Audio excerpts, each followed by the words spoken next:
एक था रौनक, जैसा नाम वैसा रूप। अकल में भी उसका मुकाबला कोई नहीं कर सकता था।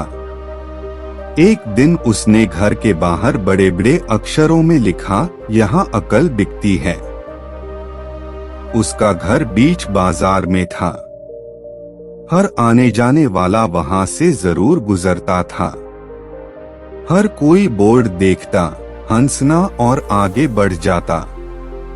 रौनक को विश्वास था कि उसकी दुकान एक दिन जरूर चलेगी। एक दिन एक अमीर महाजन का बेटा वहां से गुजरा। दुकान देखकर उससे रहा नहीं गया। उसने अंदर जाकर रौनक से पूछा, यहाँ कैसी अकल मिलती है और उसकी कीमत क्या है? उसने कहा, यह इस बात पर निर्भर करता है कि तुम इस पर कितना पैसा खर्च कर सकते हो। गंपू ने जेब से 1 रुपया निकालकर पूछा, इस रुपए के बदले कौन सी अकल मिलेगी और कितनी?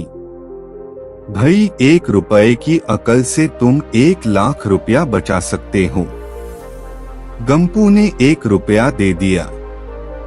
बदले में रौनक ने एक कागज पर लिख कर दिया, जहां 2 आदमी लड़ झगड़ रहे हों, वहां खड़े रहना बेवकूफी है।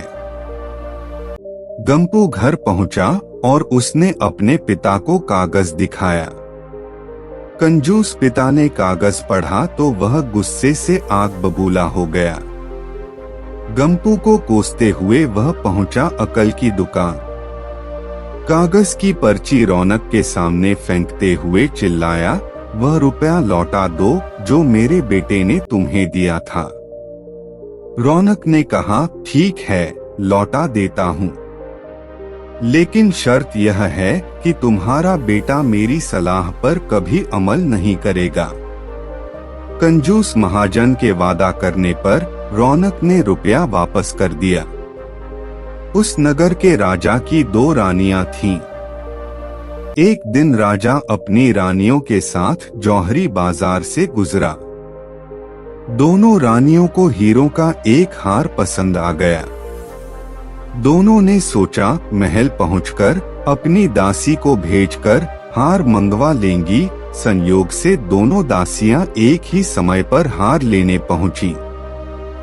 बड़ी रानी की दासी बोली, मैं बड़ी रानी की सेवा करती हूँ, इसलिए हार मैं लेकर जाऊंगी। दूसरी बोली, पर राजा तो छोटी रानी को ज्यादा प्यार करते हैं, इसलिए हार पर मेरा हक है। गंपू उसी दुकान के पास खड़ा था।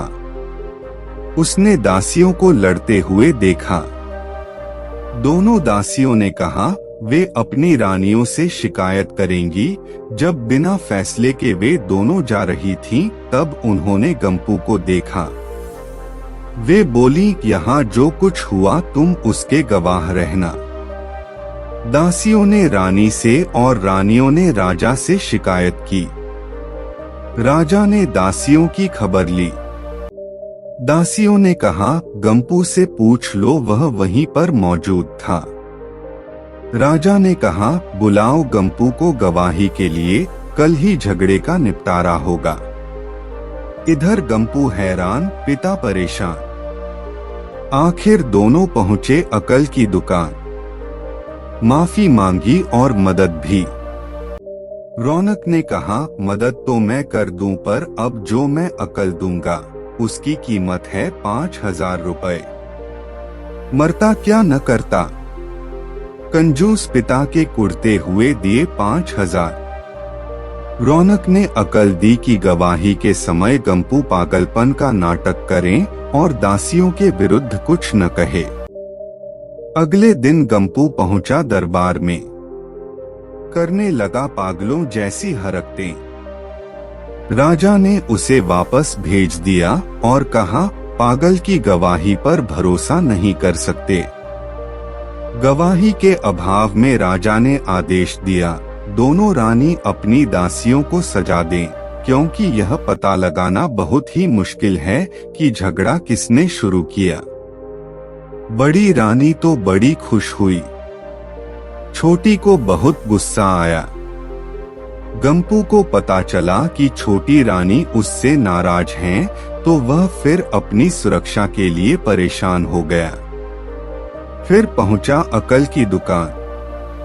रौनक ने कहा, इस बार अकल की कीमत 10,000 रुपए। पैसे लेकर रौनक बोला, एक ही रास्ता है, तुम वह हार खरीद कर छोटी रानी को उपहार में दे दो। गंपू सत्ते में आ गया। बोला, अरे ऐसा कैसे हो सकता है, उसकी कीमत तो 1,00,000 रुपए है। रौनक बोला, कहा था ना उस दिन जब तुम पहली बार आए थे कि 1 रुपए की अकल से तुम 1,00,000 रुपए बचा सकते हो। इधर गंपू को हार खरीद कर भेंट करना पड़ा, उधर अकल की दुकान चल निकली। कंजूस महाजन सिर पीट कर रह गया।